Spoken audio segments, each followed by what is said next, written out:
saya Syamsa Trirana Ladia, NIM 52132400036 dari kelas B Gizi 2021. Pada video kali ini saya akan membuat langkah-langkah mengetahui indeks massa tubuh dan perhitungan kebutuhan energi dari aplikasi NutriSurvey serta memasukkan data food recall pada aplikasi NutriSurvey dan membuat kesimpulan dari hasil analisisnya.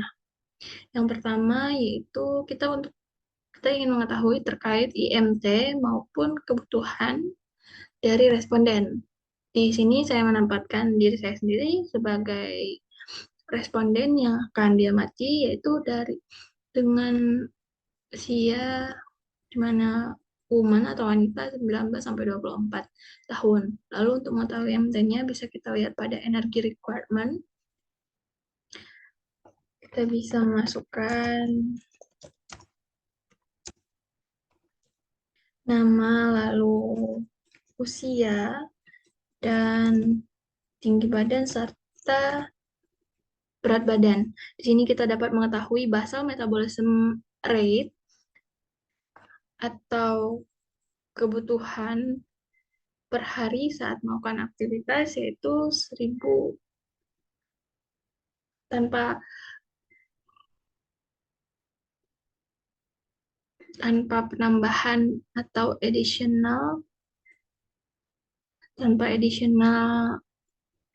atau penambahan untuk aktivitas fisik. Di sini aktivitas fisiknya ringan. Lalu diketahui basal metabolism rate-nya yaitu 1343 kilokalori per hari dan additional atau penambahan untuk aktivitas fisik sebesar 604 kilokalori per hari. Dan total kebutuhannya diketahui 1947 kilokalori per harinya. Dan IMT atau BMI-nya yaitu 20,3 dan direkomendasikan untuk berada pada 21,5 kg per meter kuadrat. IMT ini tergolong normal berdasarkan data Kemenkes, dan di sini ada total kebutuhan energi perharinya yaitu 2004 kilokalori per hari. Dan untuk mengetahui berapa banyak sih yang perlu ditambahkan atau ditingkatkan untuk berat badan, dapat kita lihat pada weight gain diagram. Di sini ada expected weight gain calculated for two diets.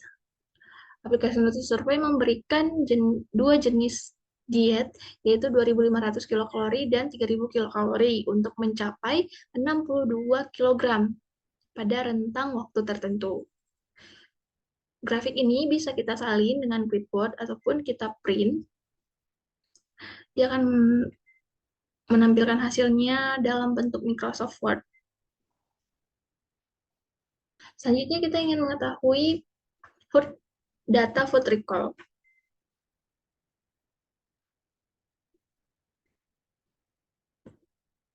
Di sini datanya yaitu pada weekday dan weekend. Berikut datanya, tampilan datanya. Nah, data food recall pertama yang akan kita masukkan yaitu pada data hari Rabu tanggal 8 Mei 2024. Di sini bisa kita buat untuk sarapannya, kita masukkan heading-nya dulu. Yang kita pilih breakfast atau sarapan. Lalu kita bisa memilih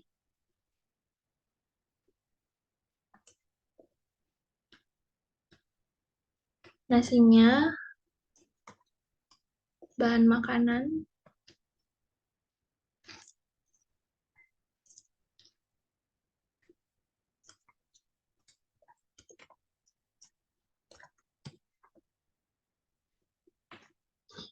berat, dan bahan makanan disesuaikan dengan data yang diperoleh.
Lalu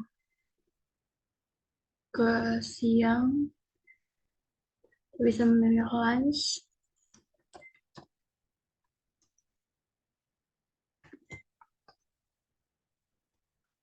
Lalu selingan sore break tuh.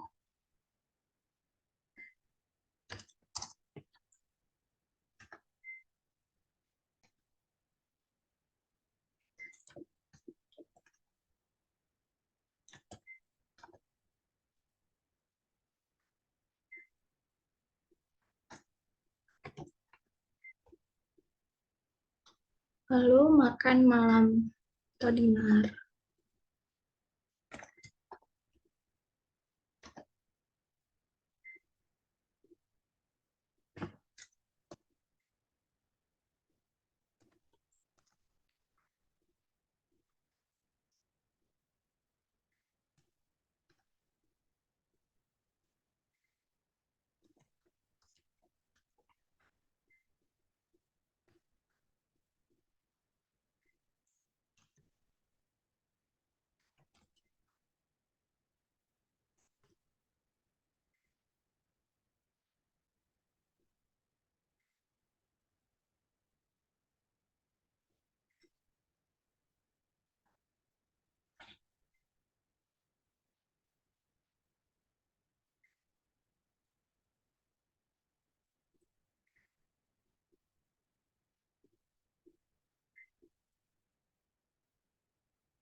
Nah, jika semua bahan sudah dimasukkan, kita dapat melihat energi besar energi, protein, lemak, dan karbohidrat yang didapatkan dari makanan yang dikonsumsi.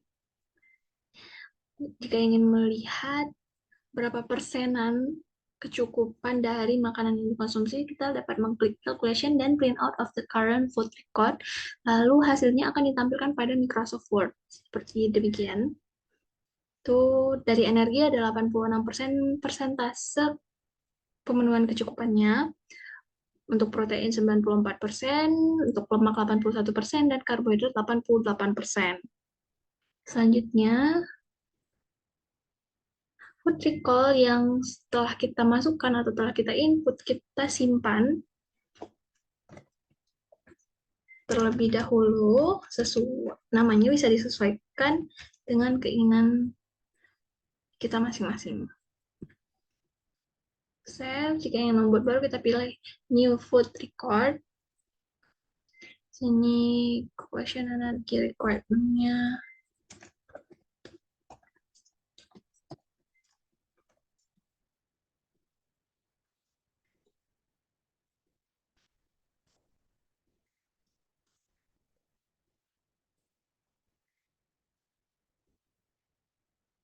Diagramnya sama seperti sebelumnya.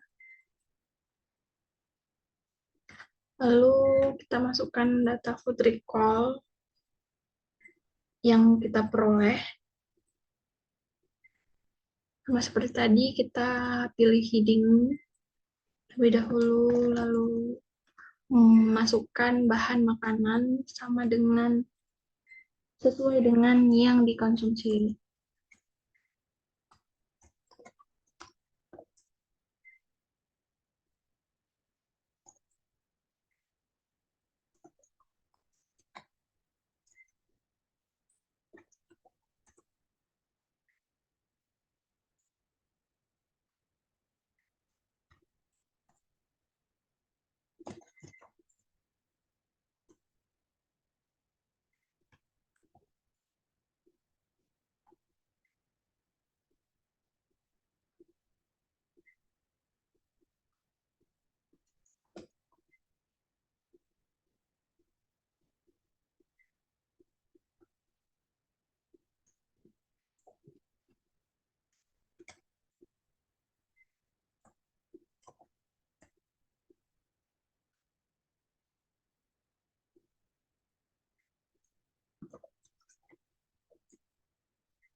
Nah, dari data food recall kedua diketahui energinya 10,7 kilokalori, proteinnya 68,6 gram, lemaknya 56,9 gram, dan karbohidrat 309,6 gram dari makanan yang dikonsumsi. Untuk persentasinya bisa kita lihat, yaitu pemenuhan untuk energi yaitu 100%, proteinnya 116%, lemak 84%, dan karbohidrat 108%. Nah, dari dua data food recall tersebut, kita ingin mengetahui perbandingan antara keduanya. Pertama-tama kita pastikan dulu bahwa data telah kita simpan, lalu kita memilih calculation dan analysis of several food records. Nah, kan di sini ada 3 pilihan, yaitu pada Excel, teks atau Word, dan hanya menampilkan diagram saja. Karena kita ingin melihat persentase perbandingannya, kita bisa memilih Word dan dan menampilkan juga terkait food records-nya. Lalu kita memilih file yang akan kita lihat perbandingannya, lalu klik OK, dan tampilan akan langsung ditujukan ke Microsoft Word seperti ini. Berikut data food record hari pertama, lalu data food record hari kedua, dan perbandingan antara keduanya, di mana energi dari dua data konsumsi itu sebesar 93% dan protein 105%, lemak 82%, dan karbohidrat 98%. Nah, data pada Microsoft Word hanya menampilkan persentase perbandingan. Jika kita ingin melihat diagramnya, kita bisa memilih analisis of several food records tadi, lalu kita pilih only diagram dan pilih file yang ingin dilihat. Seperti demikian. Grafik akan ditampilkan dari dua perbandingan food record tersebut. Energi, air, protein, lemak, karbohidrat, serat, dan lain sebagainya. Kita bisa menyalin dengan mengklik clipboard ataupun print yang akan ditujukan ke Microsoft Word. Seperti demikian. Lalu dari data tersebut kita dapat mengetahui beberapa hasil analisis. Seperti ini. Berikut data yang telah saya masukkan dan saya salin ke Microsoft Word.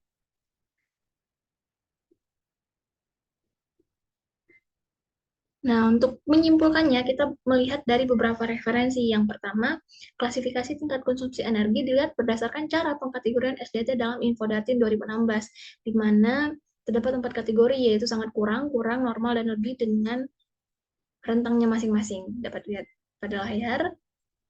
Dan demikian juga untuk tingkat konsumsi protein dilihat berdasarkan cara pengkategorian SDT dalam Infodatin 2016 dengan kategori sebanyak 4 juga, sangat kurang, kurang, normal, dan lebih dengan rentang persentase konsumsinya seperti demikian. Lalu untuk tingkat konsumsi karbohidrat dan lemak dapat dilihat dari pengkategorian dalam Widya Karya Pangan dan Gizi atau WNPG pada tahun 2004, di mana kategorinya ada 3, yaitu baik, kurang, dan lebih, dengan persentase konsumsi masing-masing. Untuk baik 80-110%, untuk kurang yaitu persentasenya di bawah 80% dan lebih di atas 110%. Nah, berdasarkan beberapa klasifikasi di atas dapat disimpulkan status gizi menggunakan IMT dengan hasil perhitungan melalui aplikasi Nutri-Survey yaitu 20,3 kg per meter kuadrat. Hasil tersebut termasuk dalam kategori normal, di mana rentangnya 18,5 sampai 25,0 kg per meter kuadrat. Dan yang kedua, hasil perhitungan kebutuhan energinya yaitu 1947 kilokalori per hari, atau rekomendasinya 2000,7 kilokalori per hari, yang selisih dari hasil perhitungan kebutuhan energi dan rekomendasinya hanya terdapat 56 kilokalori atau 3%. Maka hasil analisis tersebut dapat digunakan sebagai informasi tingkat pencapaian konsumsi dan dapat sebagai tindak lanjut dengan interpretasi hasil analisis. Nah, dari hasil perbandingan sebelumnya diketahui bahwa energi memenuhi 93% angka kecukupan energi, dan untuk protein memenuhi 105% angka kecukupan protein, untuk lemak 82% memenuhi angka kebutuhan atau kecukupannya, dan karbohidrat sebanyak 98% memenuhi angka kecukupan.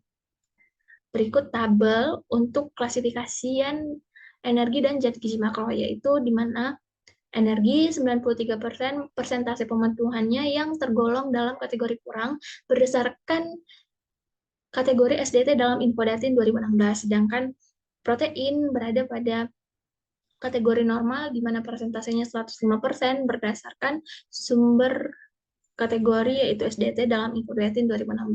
Sedangkan lemak berada pada persentase 82% yang kategorinya tergolong dalam baik berdasarkan pengkategorian WNPG pada tahun 2004, dan karbohidrat yang persentasenya 98% tergolong dalam kategori baik berdasarkan sumber pengkategorian WNPG pada tahun 2004. Nah, berikut grafik perbandingan dari dua data food recall yang telah diinput sebelumnya, di mana garis hitam atau garis vertikal ini menunjukkan target atau 100%. Dari grafik ini diketahui bahwa energi, lemak, dan karbohidrat kurang dari 100 atau tidak mencapai target, sedangkan protein melebihi angka 100% atau memenuhi target pencapaian. Sekian yang dapat saya sampaikan dalam tahap mengetahui indeks massa tubuh, hasil kebutuhan energi, memasukkan data food recall, dan menarik kesimpulannya. Semoga video ini bermanfaat. Sampai jumpa di lain waktu.